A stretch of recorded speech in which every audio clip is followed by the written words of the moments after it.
আজকে নিত্যপণ্যের বাজার দর জানাচ্ছেন আরিফিন শাওন। সিল্কোর সিল্ক অ্যান্ড শাইন, যাতে আছে আর্গান অয়েল ও ওট প্রোটিনের গুডনেস, যা আপনার চুলকে রাখে হেলদি অ্যান্ড শাইনিং। প্রতিদিনের মতো বাজার দর জানাতে আমরা আজ এসেছি কারওয়ান বাজার চালের আড়তে। এখানে এসে জানতে পেরেছি ঈদের পর থেকেই যে অতিরিক্ত দামে বিক্রি হচ্ছিল চাল, সেটা এখনও অব্যাহত রয়েছে। ব্যবসায়ীরা বলছেন মিলার এবং কর্পোরেট কোম্পানি এই দুয়ে মিলেই বাড়িয়েছে চালের দাম। চলুন জেনে আসা যাক আজকের চালের বাজার দর।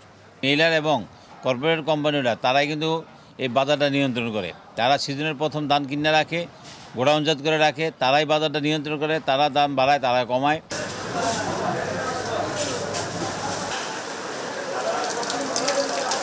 তেলের সরবরাহ ঠিক আছে, 189 টাকা লিটার, 2 লিটার 375, 5 লিটার 890, 900 টাকা বিক্রি হতেছে। সরবরাহ ভালো, ডাউলের সরবরাহ ভালো আছে, তবে 1-2 টাকা বেশি। চিনি সরবরাহ ভালো, মেসেজও ভালো, দাম কম।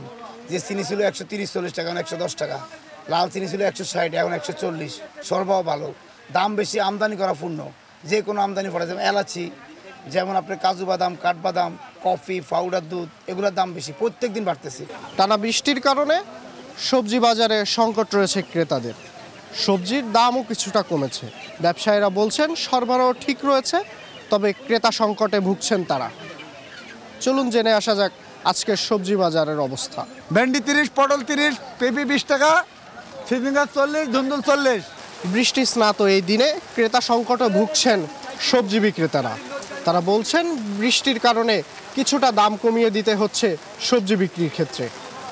এদিকে মুদি বাজারে কিছু কিছু পণ্যের দাম কমেছে, তবে আমদানিকৃত পণ্যের দাম বৃদ্ধি পেয়েছে।